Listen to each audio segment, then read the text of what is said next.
સુરતમાં 10 વર્ષના બાળક પર કિશોરે ચપ્પુ વડે હુમલો કરતા ચકચાર મચી ગઈ છે તો સમગ્ર ઘટના સીસીટીવીમાં કેદ થઈ છે।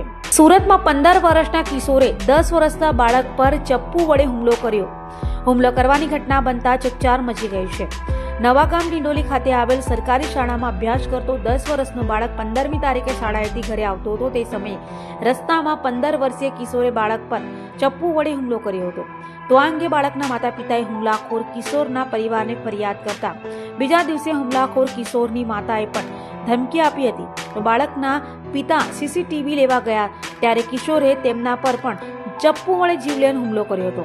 હાલ તો આ મામલે પોલીસ ફરિયાદ નોંધાતા પોલીસે વધુ તપાસ હાથ ધરી છે।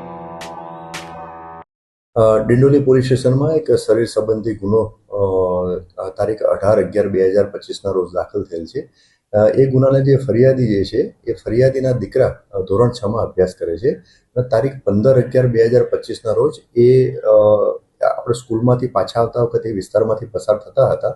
તેમાં 2-3 છોકરા એ વિસ્તારમાં હતા, એમને કંઈક અટકચાળો કર્યો અને એ બાબતમાં કંઈક માથાકૂટ થઈ, બોલાચાલી થઈ અને એ છોકરો હતો એ ગભરાઈ અને ત્યાંથી એના ઘરે આવી ગયો। ઘરે આવ્યા પછી એમના પેરેન્ટ્સને વાત કરી તો એમના પેરેન્ટ્સે વેરીફાઈ કરવા માટે જે તે જગ્યાએ બોલાચાલી થઈ હતી ત્યાં જઈ અને સીસીટીવી કેમેરા ચેક કરવા પ્રયત્ન કરતા હતા।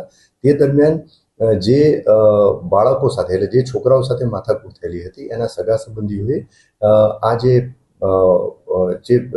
દીકરો હતો, છોકરો હતો, એના પેરેન્ટ્સ સાથે માથાકૂટ કરવા માંડ્યા અને એમાંથી એક વ્યક્તિ પાસે છરી હતી અને છરીથી એમના પેરેન્ટ્સ ઉપર હુમલો કર્યો, જેના કારણે આ ફરિયાદીશ્રી એટલે કે જે ધોરણ 6માં જે છોકરો ભણતો હતો એના ફાધર, એમને ડાબી આંખના નીચેના ભાગે ઈજા થઈ હતી, સામાન્ય ઈજા થયેલી હતી। જે સંબંધે ફરિયાદીશ્રીએ 3 આરોપીના વિરુદ્ધમાં ગુનો દાખલ કરાવેલો હતો।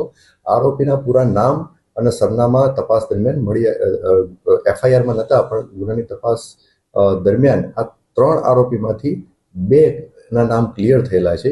એમાંથી એક કાયદાના સંઘર્ષમાં આવેલ કિશોર છે અને બીજો જે આરોપી જે છે એનું નામ છે સિદ્ધાર્થ નારાયણ ભામરે છે।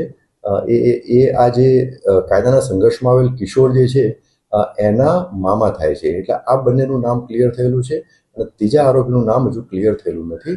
આ આરોપીની ઘરે તપાસ કરતા આ સિદ્ધાર્થ મળી આવેલો નથી અને એના સિવાય કાયદાના સંઘર્ષમાં આવેલ કિશોર પણ મળી આવેલો નથી, એટલે આ બાબતે પોલીસની તપાસ ચાલુ છે।